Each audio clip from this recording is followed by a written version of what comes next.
Foraging and wild edibles have always been of interest to me. It's exciting to learn about all of the different ways we can use the things that naturally grow around us. And apparently, foraging is gaining interest everywhere. There are a lot of inspiring people out there sharing their expertise and their experiences, like today's guest, Andy Benson. He's been foraging for a large percentage of his meals since he was only 8 years old. He's very resourceful with everything that he finds outside, and he's here today to share his story, some of his favorite wild edibles, and what to do with them. You'll have a much greater appreciation for things like sumac, milkweed pods, cattails, chicory, and wild bergamot after today's show. Wild edibles truly are natural delicacies today on Be Organic. I'm Michele and I love sharing ideas, especially ideas that celebrate nature, resourcefulness, and doing things yourself.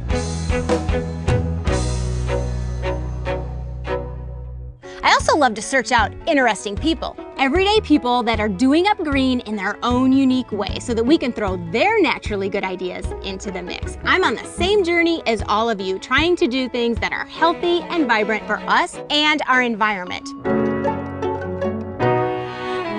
Be Organic is a lifestyle. It's my lifestyle, one that is naturally imperfect yet practically green every step of the way. Be Organic is brought to you by our good-natured friends at the GM Protection Plan, a service plan to cover automobile repairs. Information is available from your local GM dealer. In one way or another, we depend on small business owners every single day of our life, and we're proud to be of service to them at Carl Chevrolet. Your dealer for life, Carl Chevrolet. A reminder, when foraging for wild edibles, it's important to know what you are picking. And if you have any health issues or allergies, are pregnant, do your homework, exercise moderation, and use common sense. Learning what's out there and what to do with it is half the fun. So, look at that. This is ready to eat. Just like that. And that's delicious. Well, as a forager and one who's serious about it, I know what's out there, you know what I mean? So if I go somewhere, I'm gonna look for that one particular plant that's in that one area.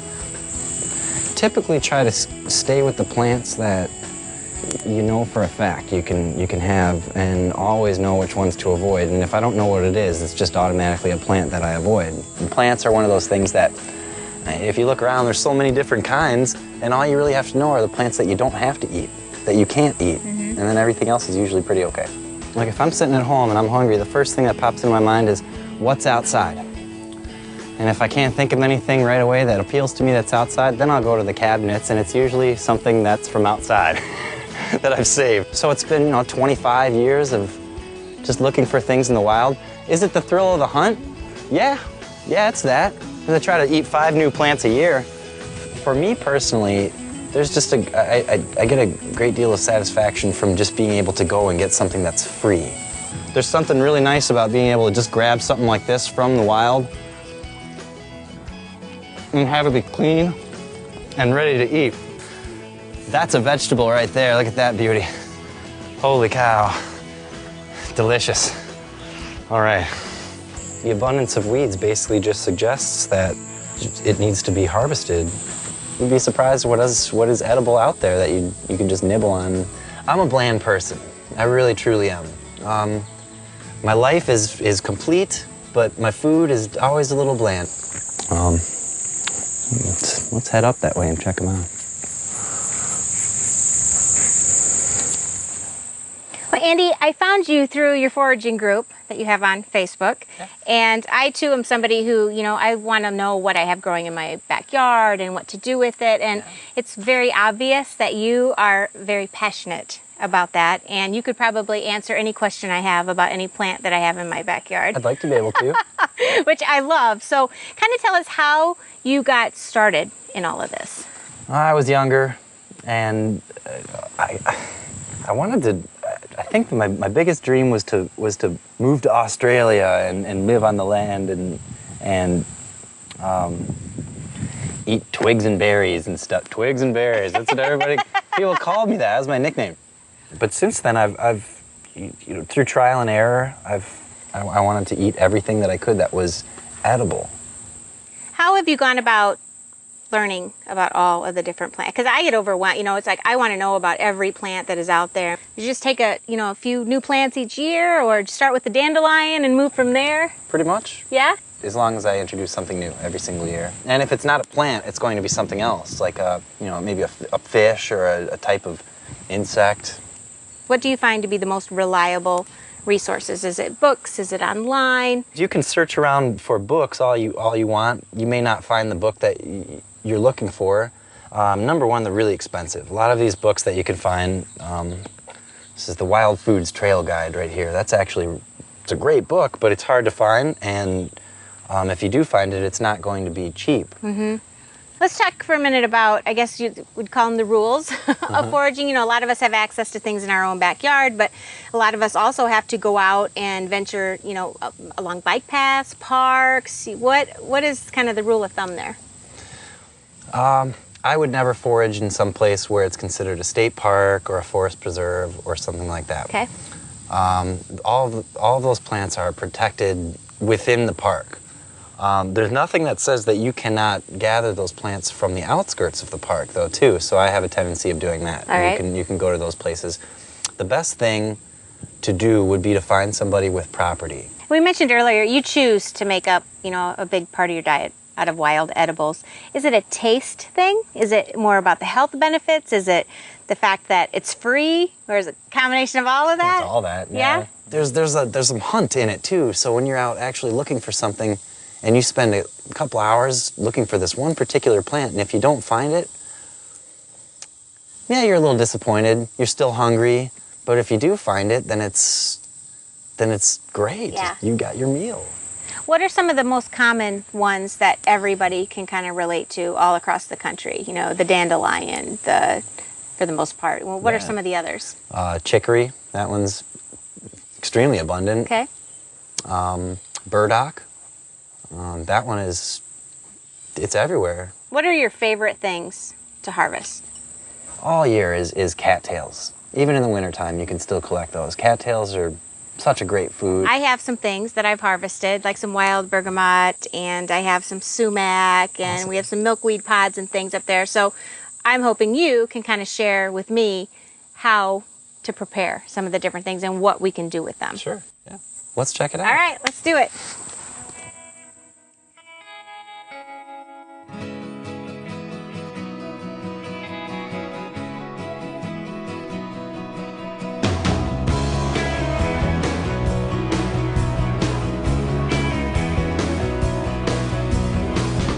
We're going to start with the milkweed pod dish that you've been bragging about. Awesome. And I wasn't sure, do you want to harvest them when they're just the smaller ones, the larger ones? I have a nice assortment that we've been cooking up here.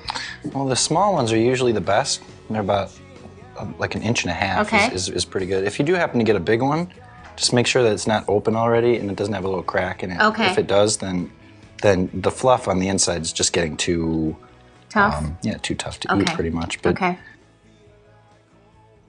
Yeah, the ones that I have cooking here. She said it was important to double boil them, correct? Yep, so yep. I did one boil, then rinsed the water away, put a fresh batch of water, and then they've been simmering. So there's some really good looking ones in there too. yeah, they looked pretty good, even some of the larger ones. So I'll go ahead and rinse this off. Alrighty. Now, can you eat any part of the milkweed plant raw? I wouldn't. If you have the opportunity to cook them, definitely do it. The milkweed, the milk itself from the inside will give you a stomachache. Are we going to eat the whole pod, or are we going to scoop out the white stuff in the middle? I don't know. It's up to you. You can eat the whole pod. It would be like having a vegetable stuffed with mozzarella cheese. Really? And it goes pretty well with the eat it. Go ahead. Give it a try. Yeah? Pretty good. It does, like an asparagus, broccoli type of taste. Gotta test it. Cook's gotta test it. It's very tender. Here's a little salt, pepper, little seasoning, Little something. spices. You're a bland guy, though. Right? It's got some flavor in It's there. good. It's very good. You can really taste the vegetable. with the pod and everything, you just get that whole explosion. You know what I mean? So we're gonna mix them here with, I already have some pasta cooked up here. Pasta sauce. And then we'll just put these in whole. Would you slice them up typically, or put them in just whole. put them in whole? Yep. Okay. That's the fun of eating them. All right.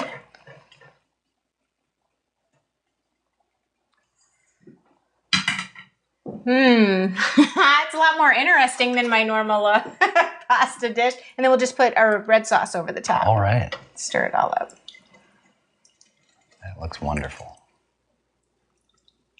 I think that's going to be pretty good. Looks good. All right, we'll let that heat through, and then why don't you show me what you do with, I know we have the cattails over there.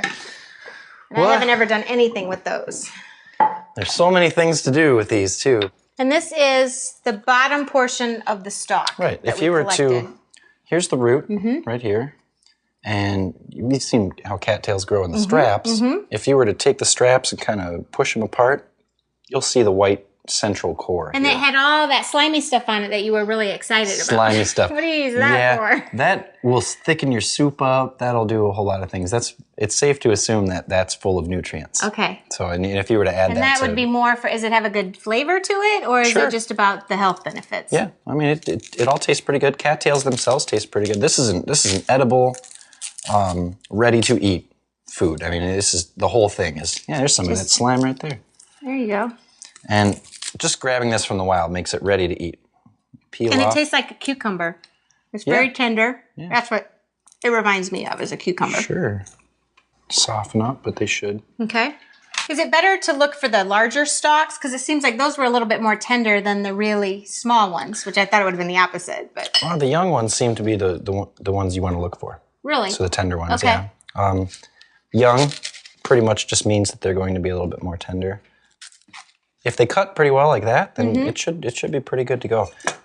Any green leafy parts on them are not going to be tender to eat. So that's going to be tough. Yeah, and you want the white central core, which is always going to be wonderful. Wonderful to eat.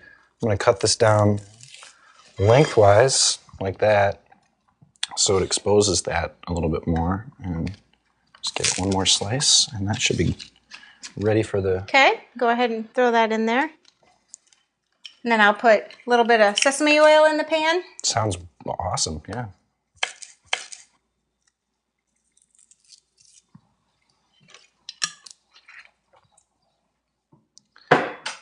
And a little soy sauce, you said? Sure. To taste, however you'd like it. Okay.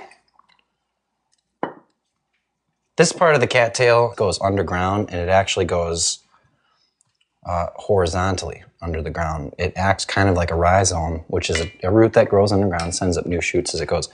This this particular... You're excited about that. Yeah, this is great. Just check out how this cuts in comparison to the rest of them. It's just super tender, and it's quite delicious. And there's a nice central core, which is...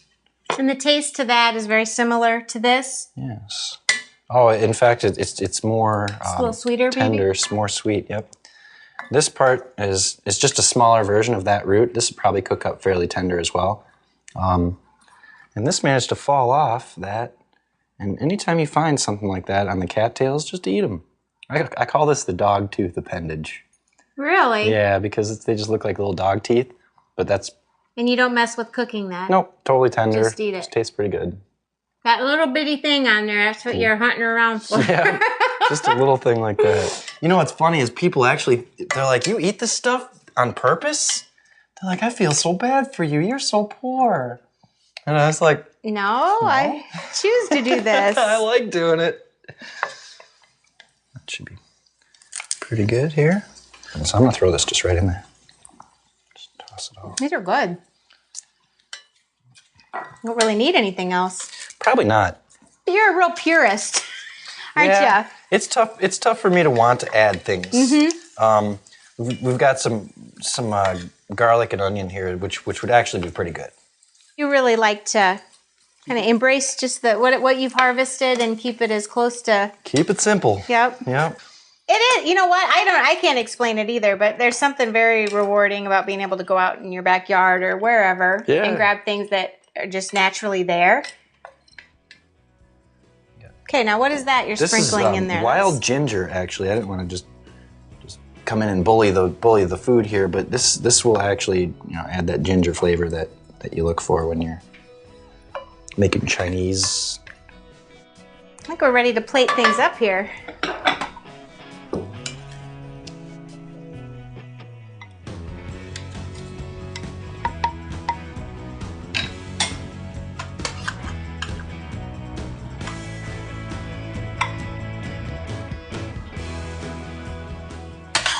That's a lot more interesting than my normal dishes. Look at this.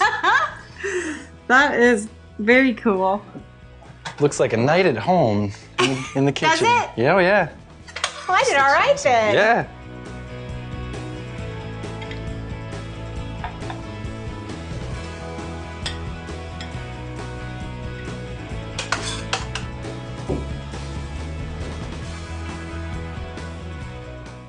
These are good recipes, my friends. This is great. Definitely worth sharing.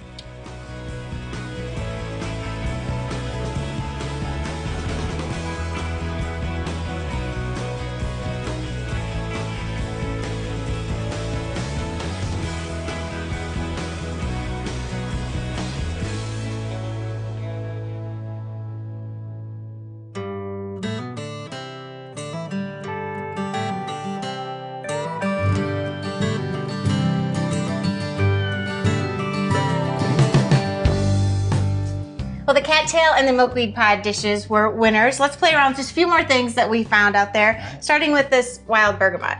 What all can I do with this? Well, it makes a good salad green. These things, you can eat them. It's right off the plant.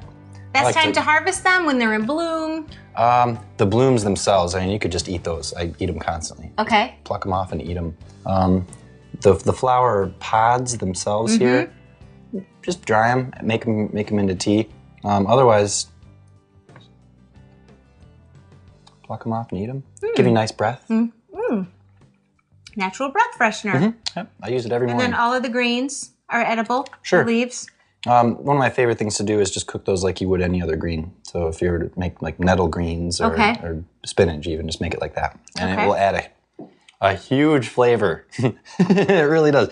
This stuff's full of flavor. Now, does it matter when, like if the plant, these are starting to kind of die off a little bit? They're just dry. Does it matter at what point you harvest things?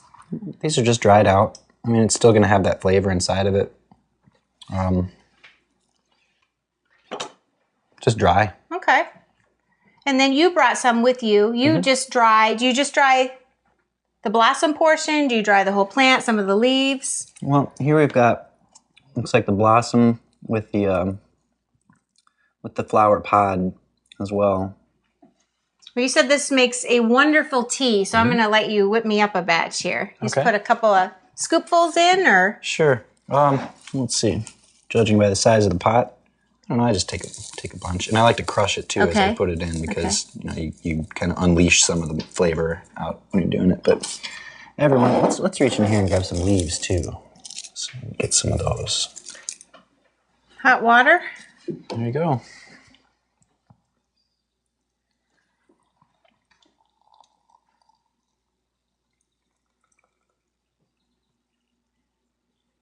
You can smell it already. Kind of does have a really nice flavor to it too. And then let that simmer for... Yep.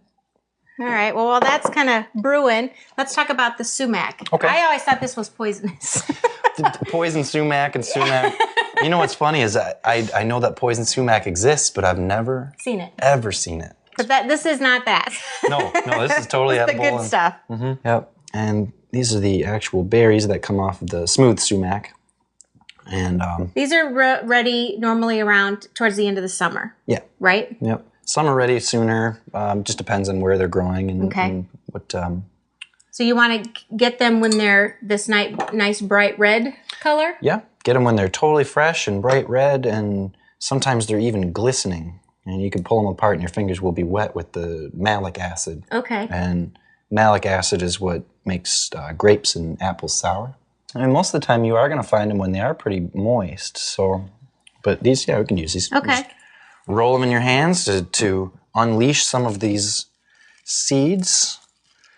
And you try to avoid getting any of the stem in there because that'll make it taste gritty. Give it bitter taste. It's kind of, it looks dirty around the stem there too. Yeah. But once you get enough of the berries or the seeds. Because I did this batch last night before you came, but I took all the berries off of the stems, which is a long, tedious job. Yeah, that's so you don't probably really pretty necessarily have to do that. Your way's a lot faster. Just rolling them. I mean, you get a little bit messy when you do it, but that's half the fun. Yeah. Getting messy. This makes what do they call it? Indian lemonade? Sumac-ade or Indian lemonade, okay. Yeah. Oh yeah, that was way faster. That should be good. And of course I've got all those little trichomes on my hand right now. Now what are you gonna do? Oh my gosh. Man, that is tasty. So what's the ratio of number of berries to water? Or is just kind of eyeball? Yep. Okay. Yep. Just let them sit for a little while. That will this turn. batch here that's been sitting all night. Oh, that'll be fabulous. Should be pretty good. Yep. We try to get the berries out of there. Most of the time, if you soak the berries for a really long period of time, it'll add a bitterness to it. Oh. Because the berries themselves. Overnight too long? Maybe. I don't know. We can give it a try. Okay.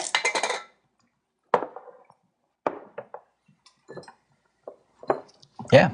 Get the strainer. Good. Should be perfect. See what we have here. Oops. Overflow. There you go. There we go. I'll let you tell me whether it's good.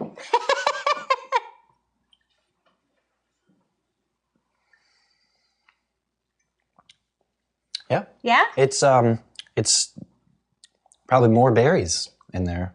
It's less water, yeah. more berries. But this is great. Yeah, it's what it tastes like. Very good. Okay, now moving on to, this is chicory, right? Chicory. This is a good haul of chicory right here.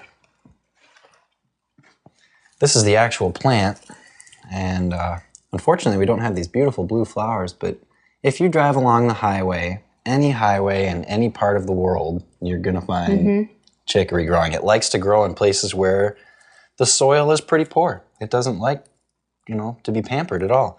You could use the whole thing. You could actually eat the blossoms, you could eat the young stem, the young leaves, that make good salad greens as well. However, the roots, these things have been used for years and years to replace or stretch out coffee. And you'd be really surprised. If you've never tried it, anybody that's never tried it is super surprised that it's not really coffee. Really? Yep. Yep. And it's tender, and you potentially could eat a piece, but it's bitter. Mm-hmm. And the bitterness translates into deliciousness when you roast it.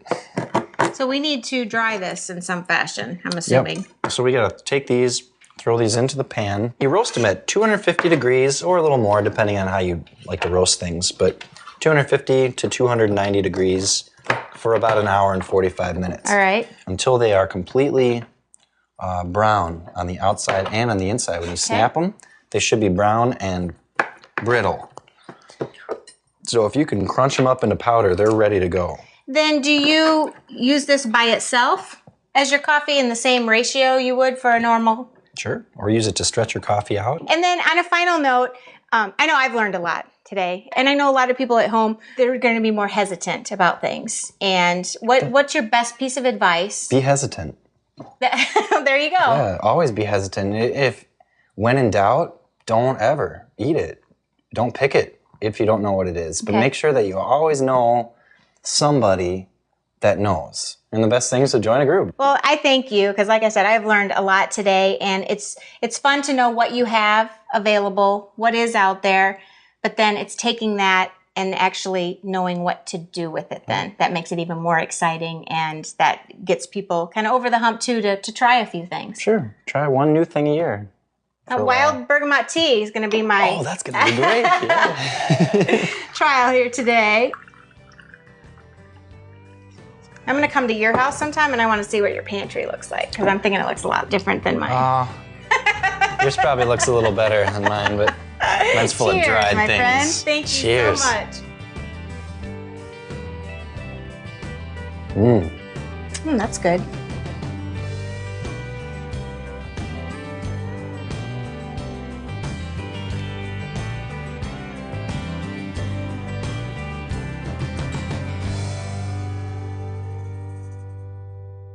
To learn more about today's show and connect with our interesting viewers, we invite you to join us at beorganic.net and become an integral, interactive part of the growing Be Organic co-op community. Beorganic.net is well stocked with projects, ideas, video tips, blog updates, and more. For natural ideas that are always fresh but never artificial, grab what you need anytime you need it at beorganic.net. You can order the complete 13-program DVD set of Be Organic Season 3 for $29.95. Each order includes a signature set of Be Organic heirloom seeds to help you get growing on things too. You can have your choice of a vegetable medley or herbal mix. To order, log on to beorganic.net. Be Organic is brought to you by our good-natured friends at The GM Protection Plan, a service plan to cover automobile repairs. Information is available from your local GM dealer. In one way or another, we depend on small business owners every single day of our life, and we're proud to be of service to them at Carl Chevrolet. Your dealer for life, Carl Chevrolet. Have you ever gotten sick? Yeah. Yeah? Well, that's how I learned how a lot of plants weren't good. You know what I mean? Even though it said, not really sure what kind of mushroom it is, and that's why I'm scared of them now. Right. So no more. No more on those, unless somebody comes around and is absolutely sure of what it is, and then I'll listen to an expert.